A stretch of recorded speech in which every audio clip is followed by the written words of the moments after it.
Hi, it's Frank from LG, and of course we're at Google I/O, and we have the opportunity to have a look at the G Watch from LG. And really excited. I mean, the news from yesterday about Android Wear coming to wearables, and we know, and just from talking to a lot of analysts and other people, that we're going to see millions, like 91 million people over the next few years are going to be wearing wearables. And right now, we have this connected to my phone, of course. What you're looking at is the fact that 40 to 60% of the reason you're pulling out your phone out of your bag or your pocket will now be taken care of by the G Watch. So right now my social media is coming through here, calls, text messages, but it's not just one-way information.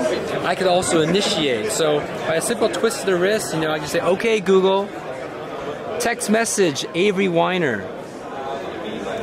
Let's hope that this works. It's pretty loud over here. I'll try again. Text Avery Weiner.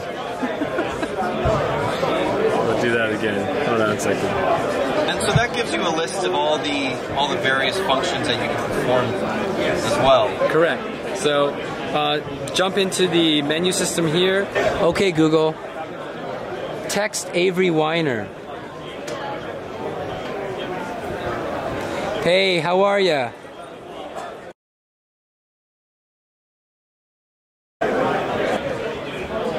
So what we're looking at here is a 1.65-inch display. It's got IPS technology, and again, when you look at the overall form factor of the G Watch, it's actually made out of a single block of stainless steel. And so again, that quality comes across.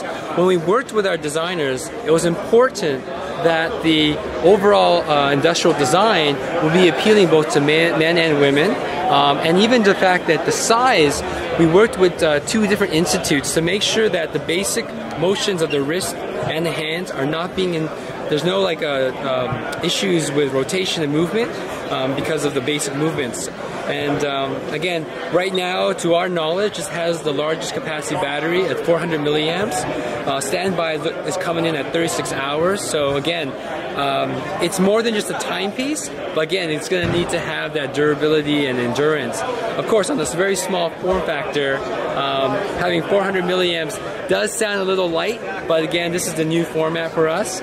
Secondly, it's got a 22 millimeter standard watch band width. So again, it's one of the most common sizes out there. So you can personalize this to suit your style or preference. So then again, just making this really have broad mass appeal. And again, this is all being powered by a Snapdragon 400 processor. So this is available in Canada, and it's going to ship early next month. Can you tell us how you worked with Google? You were the first company to announce an Android Wear smartwatch. Obviously, this is a very new industry, both for LG and Google. How does this work with your Android phone? So it's incredible. We look at our recent history with Google, whether it's the Nexus line, and we really have found this really nice complementary relationship. Whether it's the forms of from the actual design, from the GUI, or from actually just the functions, like we've been in talks with them. So a lot of integration and a lot of discussions from our recent work with them. When we look at how quickly the industry is changing, we really felt that this is almost like that second screen to your smartphone, right? And again, we don't want technology to be intrusive or to be distractive. The idea is short bursts of interaction, right? To know, do I want to engage? Oh, that's right, he just called me, or I missed this call. And then when you need to get deeper, when you really need to delve into something, you'll be able to do that by simply telling the G Watch, open it on the phone. So when you do fish out your phone out of your pocket or your bag, you can immediately jump in. So again, it's a nice balance so you're not getting distracted, but hey, when you need the information, it's readily available. Tell me about, Android Wear is all about voice. It's about using your voice to communicate. Yeah. Do you think that we've finally reached a point where you can rely reliably talk to your smartwatch and get things done quickly? Man, Daniel, it's been like leaps and bounds. We look at how much progress has come when you talk about voice commands. And this is really at the core of even the G Watch because there are no buttons. And I think that's unique about this particular model that we've introduced to the market. So we are relying heavily on voice commands and voice recognition. You look at the success that Google has in this field, it's outstanding, right? And so this is a nice manifestation of all their work and research and making it come together on a very familiar and very a really approachable form factor. So bringing that and really leveraging it, we see what they've done with Google Now and bringing it. It's almost like bringing Search and Google Now onto your wrist. And you think that this will make Android more attractive to the average consumer as well?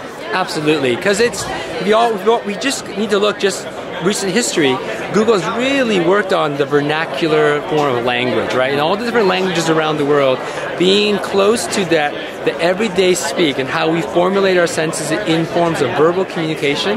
They have an incredible database, incredible library, and they brought that out. So I think that means it's mass appeal. This idea that I could say text message or send a text. I mean, this level, you think about the level of detail has gone through this.